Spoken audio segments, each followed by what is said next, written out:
Assalamualaikum warahmatullahi wabarakatuh. Salam pesona Indonesia, wonderful Indonesia. Baiklah teman-teman, bertemu lagi dengan saya Andika Fatan Abdillah. Saya merupakan mahasiswa aktif Politeknik Negeri Sriwijaya, jurusan Administrasi Bisnis, program studi D4 Usaha Perjalanan Wisata. Baiklah, di video kali ini saya akan menjelaskan tentang cara pengajuan visa Jepang menggunakan e-paspor ataupun paspor biasa. Baiklah, apa sih perbedaan paspor biasa dengan e-paspor? Semuanya akan saya jelaskan di dalam video ini. Yang pertama, cara pengajuan visa Jepang menggunakan e-paspor. Sebelumnya, e-paspor itu adalah paspor dengan data biometrik termasuk sidik jari dan bentuk wajah pemegang paspor yang terekam pada chip khusus di bagian sampul belakang paspor. Kalau kamu adalah WNI pemegang e-paspor, ada keuntungan buat kamu yang ingin ke Jepang karena berlaku bukti registrasi bebas visa atau visa waiver. Meskipun terkadang mungkin kita pernah mendengar ke Jepang itu bebas visa. Untuk pemegang e-paspor, kamu sebenarnya tetap perlu mendaftarkan e-paspor kamu untuk mendapatkan bukti registrasi bebas visa berupa stiker yang akan ditempelkan di e-paspor kamu. Apa sih bedanya visa waiver dengan visa biasa? Visa waiver ini semacam bukti bahwa kita telah melapor ke kedutaan besar Jepang kalau kita akan mengunjungi negara kita. Maksud saya mengunjungi negara Jepang. Sedangkan visa biasa adalah dokumen izin memasuki suatu negara. Tentunya perbedaan yang paling mendasar adalah pada pengurusannya. Proses pengurusan visa waiver ini relatif jauh lebih efektif, mudah, dan cepat dibandingkan visa-visa biasa. Syarat visa waiver Jepang menggunakan e-paspor. Syarat visa waiver Jepang untuk pemegang e-paspor hanyalah membawa e-paspor dan formulir permohonan visa yang bisa di-download di tautan berikut. Nanti di akhir video akan saya berikan tautannya. Lalu kalau sudah download formulir pengajuan visa waiver, kamu bisa mencetak dokumen tersebut di kertas A4 dan mengisinya lengkapnya. Lalu itu kan kalau sudah diisi, itu teman-teman harus mengeprint formulirnya. Tetapi jika teman-teman tidak memiliki printer di rumah ataupun misalnya susah untuk pergi ke warnet untuk mengeprint ataupun ke tempat fotokopi, teman-teman tidak perlu khawatir karena teman-teman bisa mengambil formulir permohonan visa waiver di kedutaan besar Jepang dan mengisinya dengan pena hitam yang sudah disediakan di Jepang. Begitu syarat e-paspor dan pengisian formulir sudah kamu penuhi, kamu tinggal menunggu sekitar 2 hari kerja untuk mendapatkan stiker visa waiver kamu. Soal biaya visa waiver ini gratis, tidak dipungut biaya sepeser pun. Lalu untuk periode pengajuan dan masa berlakunya visa waiver Jepang, ini teman-teman harus tahu.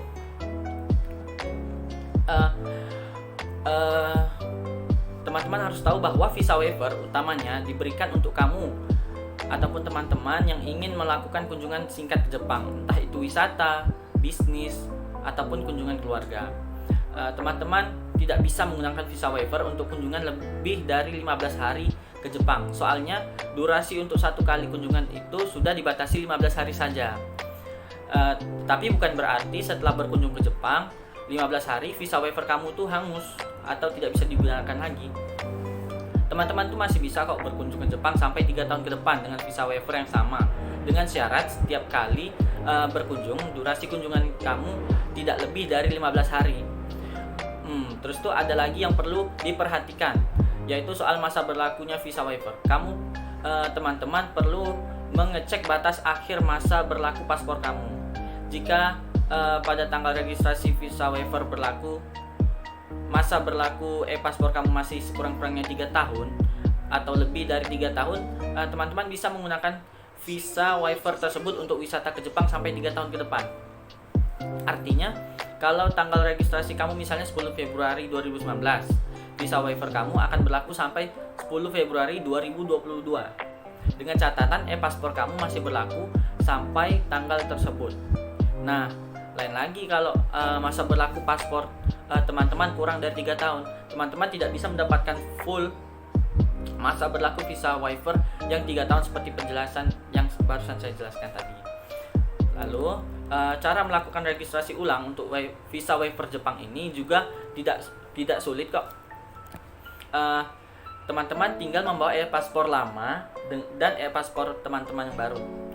Kalau tidak bisa membawa e-paspor teman-teman yang lama, teman-teman harus melampirkan surat keterangan kehilangan dari lembaga yang berwenang. Lalu ini teman-teman juga perlu mencatat, teman-teman tidak bisa masuk ke Jepang menggunakan visa waiver yang lama kalau e-paspor teman-teman sudah diganti yang baru. Kalau lupa cara perpanjang paspor, nanti akan saya berikan bagaimana cara perpanjang paspor. Akan saya berikan linknya ya di akhir video. Terus gimana kalau misalnya teman-teman udah punya e-paspor yang baru, padahal masa berlaku e-paspor yang lama masih e-paspor yang lama yang ada visa waivernya itu belum habis. Nah, teman-teman tetap harus melakukan registrasi ulang untuk syarat bebas visa. Bebas visa Jepang dengan membawa e-paspor yang lama dan e-paspor yang baru. Itu tadi penjelasan untuk menggunakan visa Jepang dengan e-paspor. Lalu yang kedua ini akan saya jelaskan cara membuat visa Jepang untuk paspor biasa. Nah, untuk WNI yang memiliki paspor biasa, teman-teman itu tidak bisa melakukan registrasi visa waiver dan harus mengurus visa biasa untuk masuk ke Jepang. Beda sekali ya. Tempat untuk membuat visa Jepang untuk paspor biasa. Cara membuat visa Jepang untuk paspor biasa bisa dilakukan di Japan Visa Application Center atau JVAC di alamat yaitu berada di Jakarta di Lotte Shopping Avenue lantai 4 Karet Kuningan Setiabudi Jakarta Selatan. Selain melayani visa untuk paspor biasa, JVAC juga bisa melayani pengajuan visa waiver. Untuk teman-teman yang berada di wilayah Surabaya, Medan, Denpasar, dan Makassar, pengajuan visa Jepang bisa dilakukan di masing-masing kantor konsulat jenderal Jepang yang ada di setiap wilayah terkait ya. Syarat membuat visa Jepang untuk paspor biasa.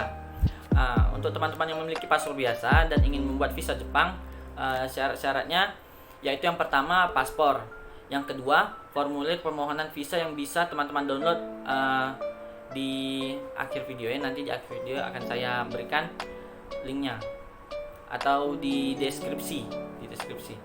Lalu yang ketiga syaratnya itu pas foto terbaru 6 bulan terakhir berukuran 4,5 cm dikali 4,5 cm dengan background putih tanpa latar ya, bukan editan.